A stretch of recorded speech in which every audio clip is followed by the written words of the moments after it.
depuis presque 25 ans, les Québécois visitent Cuba.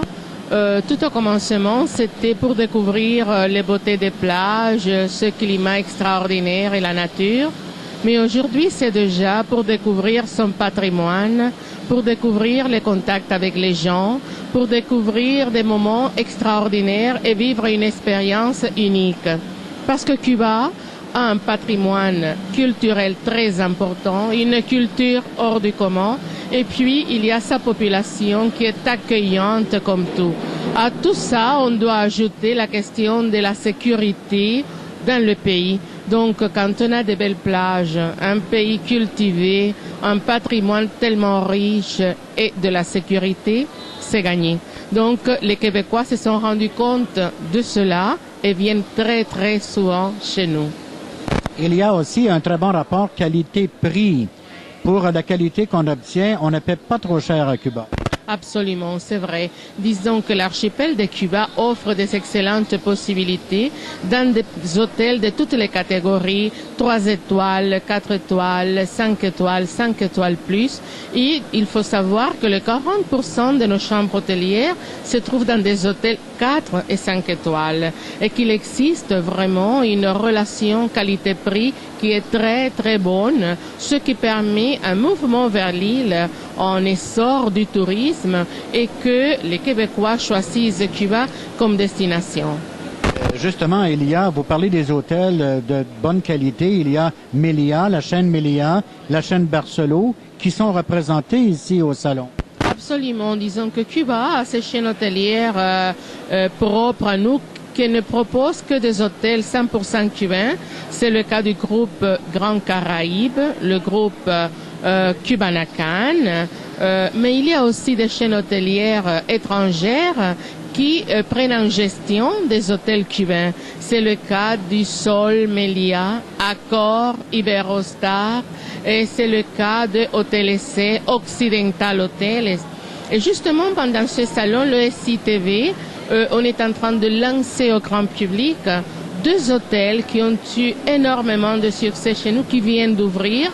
C'est l'hôtel Siranis à Varadero, un véritable palais, et aussi l'hôtel Hideaway à Cayo Encenachos, et donc au centre de l'île, ça veut dire il y a Santa Clara, et on va de Santa Clara à Cayo Santa Maria et Cayo Encenachos, où se trouve cet hôtel Hideaway. Ah oui? Ouais. Cayo Santa Maria est une nouvelle destination près de Cayo Guillermo. Sublime, avec des eaux, la mer, c'est tellement belle.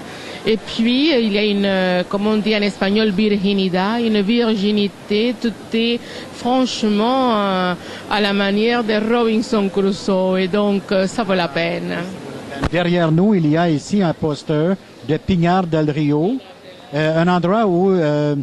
Castro avait amené Pierre Elliott Trudeau quand il était de passage à Cuba pour visiter cet endroit magnifique qui est la région méridionale de Cuba et aussi où on fabrique les fameux cigares. Absolument, Pinar del Rio, qui est d'ailleurs à côté de la Havane. C'est pas très connu, vous savez. Moi, je suis allé par avion de Cayo Largo. Ah, voilà, excellente opportunité. C'est très accessible. C'est très magnifique. Et c'est magnifique parce que Pinar del Rio, c'est la région cubaine des beaux paysages. Les chutes d'eau, les fleuves, les montagnes, la Sierra del Rosario, Soroa, le grand muraille de la préhistoire. En plus, il y a l'exposition à Soroa des orchidées qui sont magnifiques. Il y a 5000 espèces. Et puis, quand vous voyez los mogotes de Viñales, oui, ces petites montagnes rondes, vraiment c'est extraordinaire. Pour moi, la possibilité d'aller de la Havane ou de Varadero, de Cayo Largo, découvrir le Rio, c'est le dépaysement total. En plus, las terrazas. Las terrazas, c'est cet endroit magnifique qui est au cœur de la Sierra de los Órganos, la grande chaîne montagneuse, qui vous permet de découvrir la nature, mais dans un modèle où le tourisme est inclus dans la communauté. Donc, tout reste pareil et vous arrivez en tant que touriste comme si vous habitez là-bas.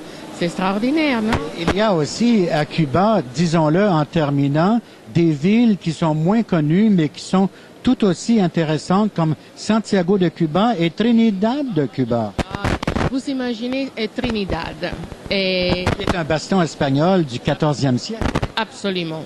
Trinidad, c'est comme une ville-musée avec ses pavés, les arcades, cette atmosphère coloniale et puis beaucoup d'art nouveau, art déco, et les pavés, disons, las chinas pelonas, les petites ruelles à pierre, c'est extraordinaire Trinidad.